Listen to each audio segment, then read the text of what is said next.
Right now on 5 on your side at 10. First came the floods, now comes the pests. A lot of people try home remedies and that, but with this kind of rain, you almost need a professional. How to check your property.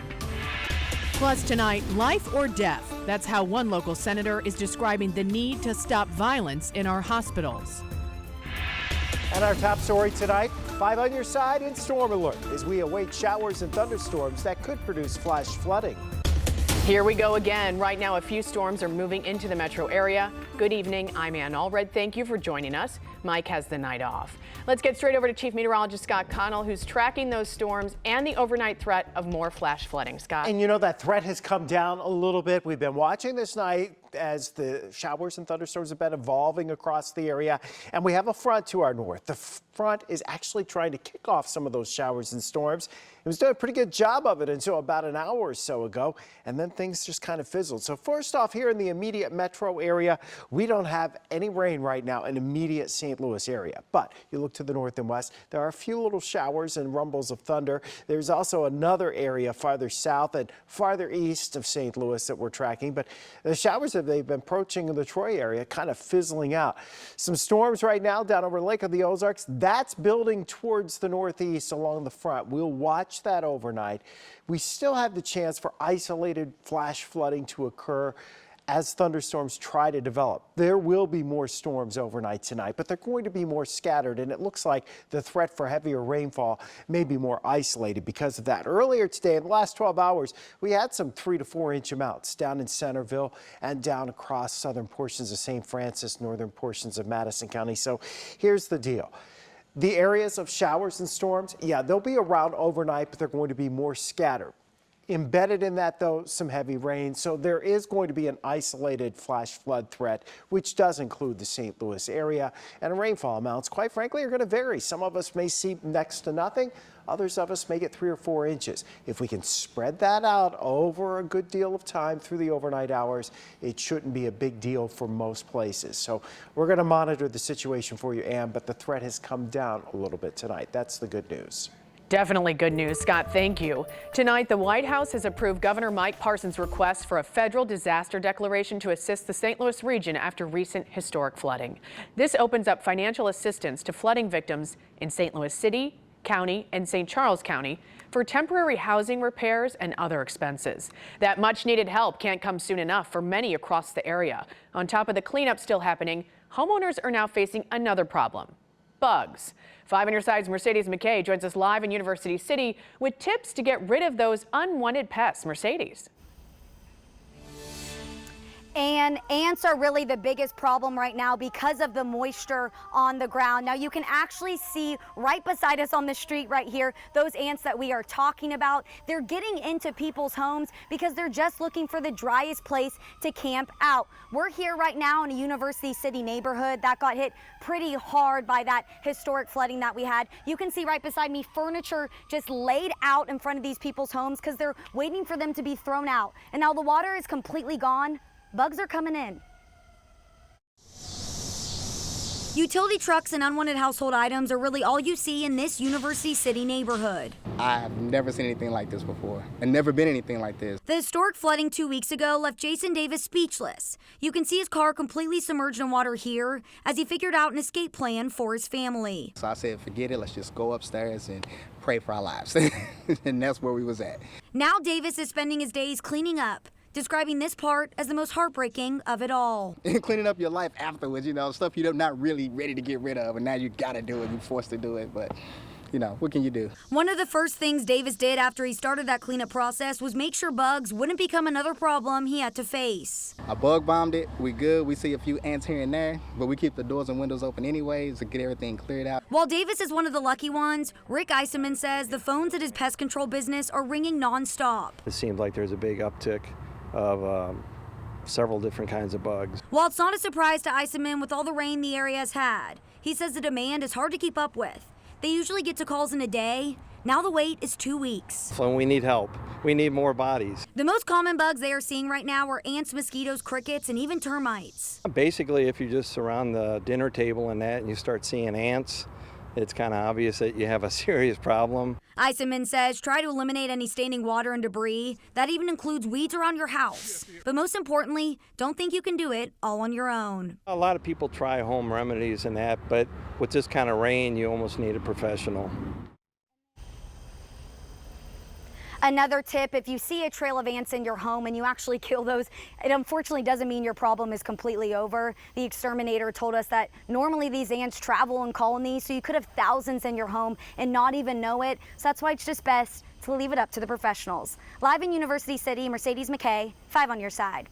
Today was the deadline for flooding victims at the Loop Lofts in St. Louis's West End neighborhood to vacate their units. Tonight, the Missouri Attorney General's office is investigating why they were only given 3 days' notice. We tried to get answers today from the management on site. They directed us to corporate, which did not return our call. Tenants say they're not getting many answers from the city. I tried to get a hold of the city inspector. I was able to get a hold of occupancy rights, and they went ahead and told me that our building and none of the buildings around us have been condemned. So there's no order to leave.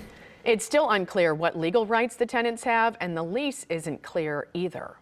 Starting tomorrow, the American Red Cross will host a 3-day multi-agency resource center for flooding victims. It runs from 9 until 5 at the Friendly Temple on MLK in North City. For more information on this and other resources for flooding victims, text the word HELP to 314-425-5355. Tonight, St. Louis police are investigating a deadly shooting in North St. Louis. Just hours ago, officers were called to the 5700 block of Woodland near Riverview and Wren. They found a 57-year-old man shot in the back and head. He was taken to the hospital where he died. No other details have been released. The driver wanted for a deadly hit and run outside Ted Drew's turned himself into police today. 17-year-old Matthew Nicolai was hit on Chippewa back on July 29th while walking to the frozen custard stand. A police source tells 5 on your side the suspect took his pickup truck to a mechanic for repairs. We're not naming him until he's officially been charged. Tonight, the family of a missing Belleville woman is demanding answers. Beverly Logan was last seen in January. Our Robert Townsend is here now with her parents' new plea for help. Robert. And Beverly Logan's parents are not giving up on what investigators call a cold case. Now, the couple says they won't stop until their daughter is found. Our beloved, our daughter, is still out there. Where is my daughter? That's the agonizing question Willie and Trina Logan have been asking for nearly 7 months. They haven't heard from their daughter, 32-year-old Beverly Logan, since late January, and each passing day is tough. This is torture. This has caused a lot of pain, restlessness, and we are looking for closure. The couple says they last received a text from their daughter on January 26th. They filed a missing persons report a couple of weeks later. Her parents say Beverly has never disappeared before. Somebody's got to know something.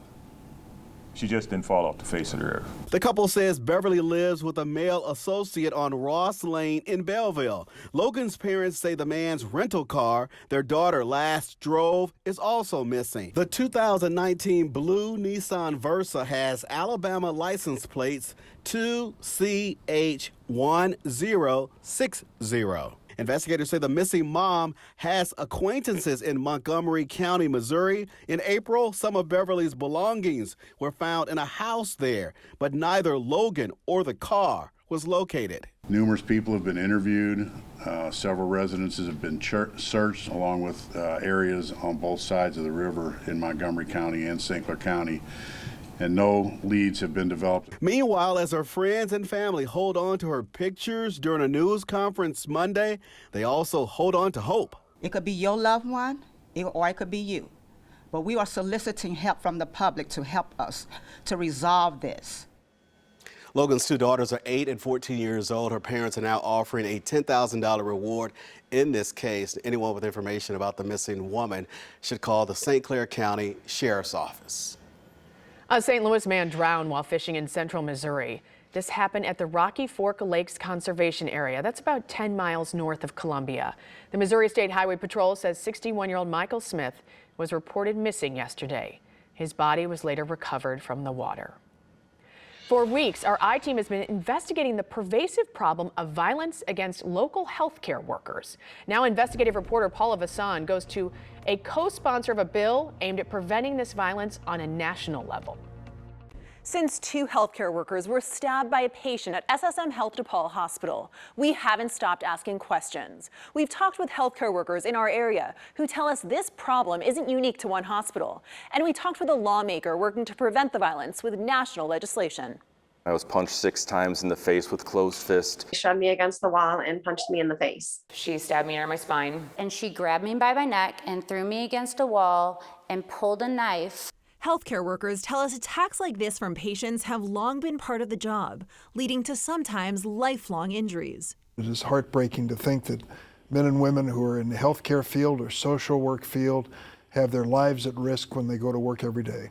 We spoke with a lawmaker behind national legislation aimed at preventing violence, Senate Bill 4182. This is really a life or death situation.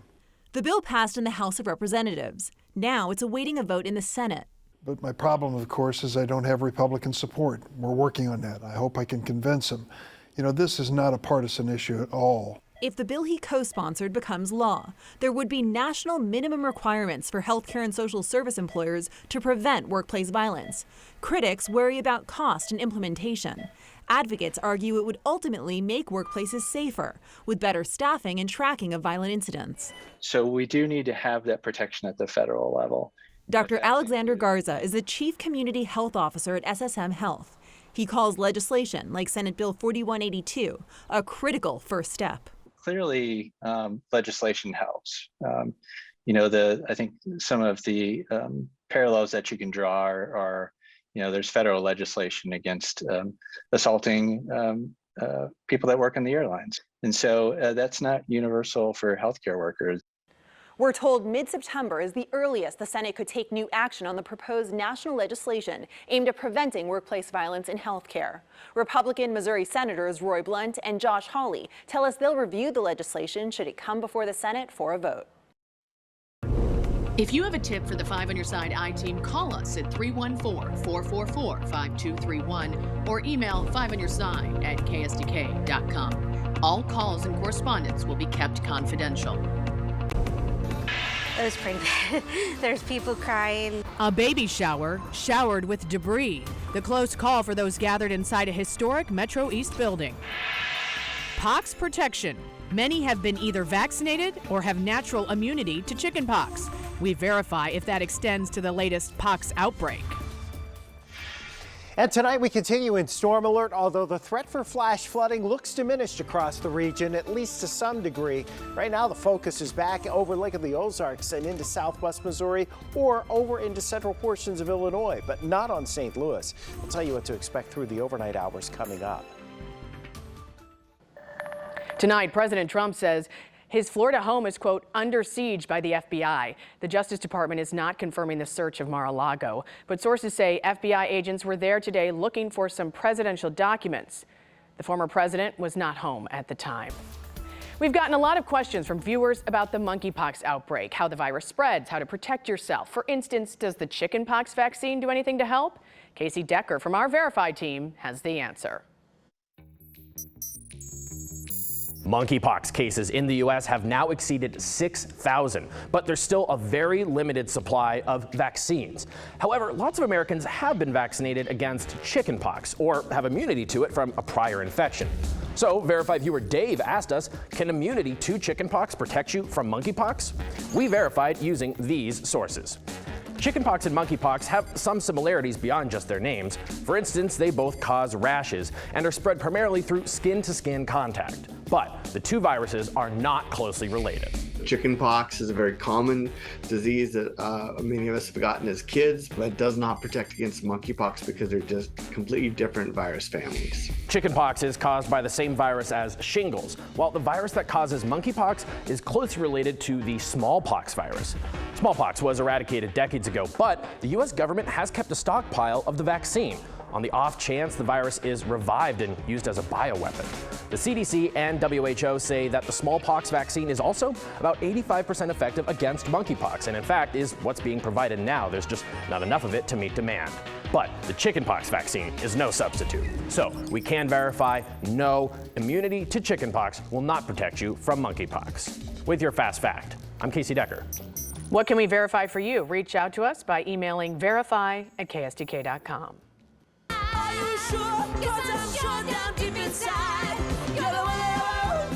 Are you singing along? What a sad day. Singer Olivia Newton-John has died. She gained worldwide fame in the 1978 film Grease, starring opposite, of course, John Travolta. In the 70s and 80s, the pop icon sold more than 100 million albums and produced 15 top 10 singles like Physical. Tonight, a memorial is growing on her star on Hollywood's Walk of Fame. Her family says she died peacefully this morning at their ranch in Southern California after a long battle with cancer.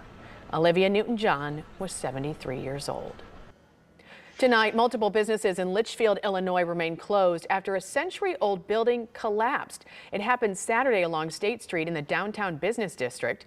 There were roughly 20 people inside the building at the time for a bridal shower, and the roof gave way.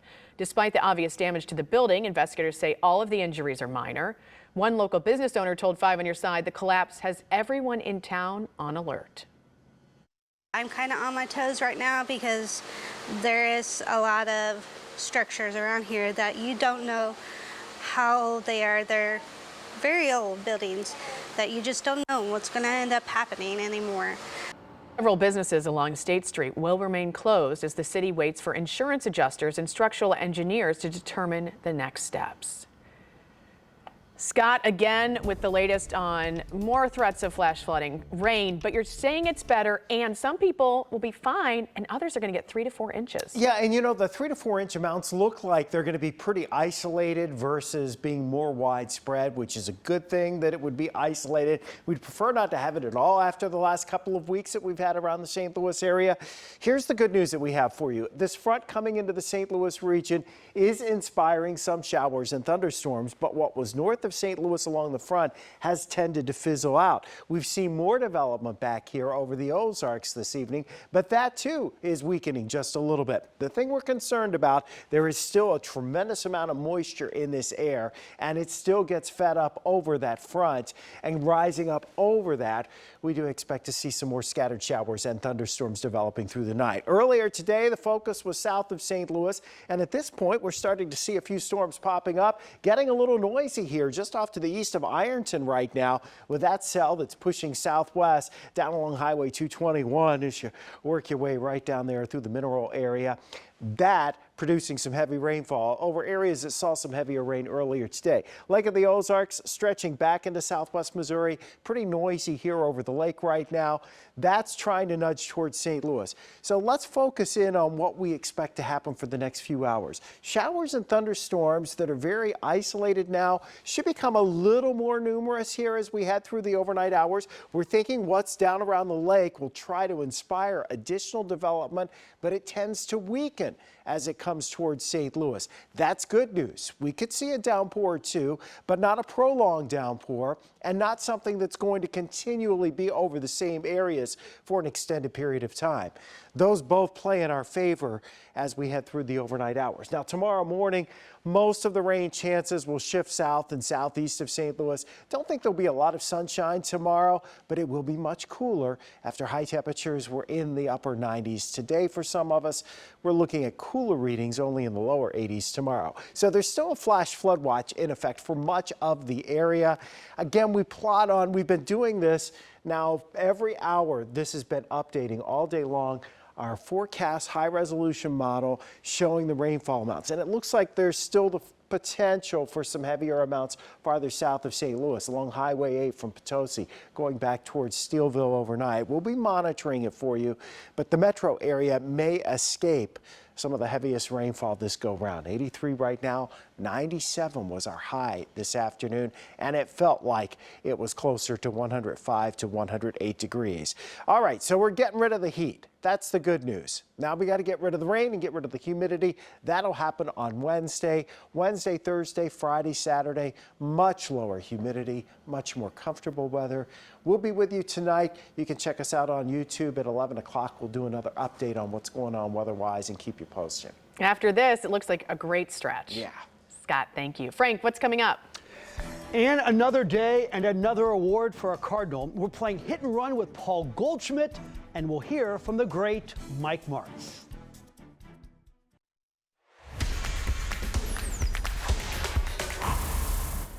The Cardinals are in Colorado tomorrow, and they will bring with them the best 1-2 combo in baseball. Paul Goldschmidt and Nolan Arenado. Goldie is the leading candidate for the MVP award, and Nolan is second overall in baseball in wins above replacement. Arenado with a drive. Into deep left. It's at the wall. Gone! It was quite a week for Nolan, and for that, he was named the National League Player of the Week. The key numbers, a .462 average, an OPS over 1,500 and 3 home runs. And then there was that defense, like this Webb gem Saturday night. He made it clear that a wild card spot won't be enough for him. He wants to keep pushing for more. I think we're better than what we've shown so far in the first half. We're getting healthy. We got some arms, and we still have a long way to go as far as health-wise with some of our arms. We got some other guys that come in too. So I think it's just, like I said, there's a lot of games left. It's hard to get too caught up into it, but I think it was a lot of fun playing them because the fans were really into it. We were really into it, so it was really fun. The Cubs will part ways with Jason Hayward at the end of the season, the best signing the Cardinals never made. Hayward got 8 years and $184 million. He hit .245 with 62 homers in 6.5 seasons. He has a lingering knee issue and a year and a half left on his contract, but the Cubs announced Hayward would not be with them next season. I'll tell you, had some fun this weekend, Dick Vermeil. His Saturday, a parade of 100,000 people in the morning in Canton, and a Hall of Fame induction in the afternoon. His former offensive coordinator loves him. He's one of the few head coaches that has intimate knowledge of every position on the field. So if he trusts you, which he did me, he lets you go and never would intervene unless something was up. You know what I mean? We often play hit and run with a sports celebrity, and Paul Goldschmidt qualifies. Goldie is the best we've seen since Albert in his prime.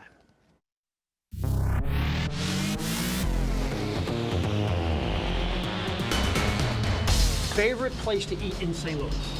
Probably Paul Mano's Italian restaurant. What teammate would you like your son to play like one day? Probably Nolan Arenado. Arenado with a drive. Into deep left. It's at the wall. Gone! Baseball hero growing up? Lance Berkman. Baseball players have the greatest memories, okay? There's no question that you guys can remember all these at-bats.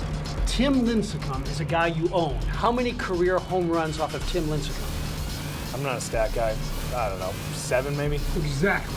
Garrett Cole, 20 at-bats, how many hits? I don't know, 3? Exactly. You're not a stat guy, okay. No baseball in the world, you would have done what? Yeah, I was studying like finance, so maybe investing or something along those lines. Your walk-up song is Christian Bass. Tell me why and what it is. I mean, that's the music I listen to, obviously, you know, believing in God and just kind of liked it. I let my kids kind of pick it out. I think it's Crowder. What baseball player would you like to change places with for just one day and have his skill set? Mike Trout. Or Bryce Harper, either of those guys. 25. How about home run number 25? Left center. Adios. Finally, at the end of your career, what would you want one of your teammates to say about Paul Goldschmidt? Maybe, you know, just a great teammate and a guy who played hard every day. That's what I try to do, and hopefully I can keep doing that. And I can say this, nobody will say a bad word about Paul Goldschmidt in that organization. He is the model Cardinal. All right, Frank, thank you. Sleeping on the job would normally get you fired. Well, the employer making long naps a requirement to get hired. Scattered showers and thunderstorms expected to spread into the area through the overnight hours, but most of the focus right now south and southwest of St. Louis. And while there is a risk we'll see some flash flooding, that risk is not as high as it once was. So it looks like maybe some isolated areas of heavy rainfall, and we'll continue to monitor it throughout the overnight hours. As food prices rise, demand for grocery delivery is down. The service saw 5 years of growth in just the first 3 months of the pandemic, but it's dropped by a quarter since. Experts say it's hard to find a delivery premium below $10 because of fuel and labor costs. This is taking sleeping on the job to a whole new level. Casper Mattress is hiring professional sleepers to sleep in its stores. While awake, you'll have to talk about your Z's on social media.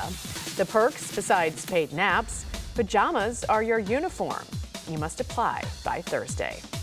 That is all of our time for 5 on your side at 10. The Tonight Show starring Jimmy Fallon is next. His guests tonight, Idris Elba and Aubrey Plaza. Start your day with Today in St. Louis beginning at 4 a.m. Have a great tomorrow.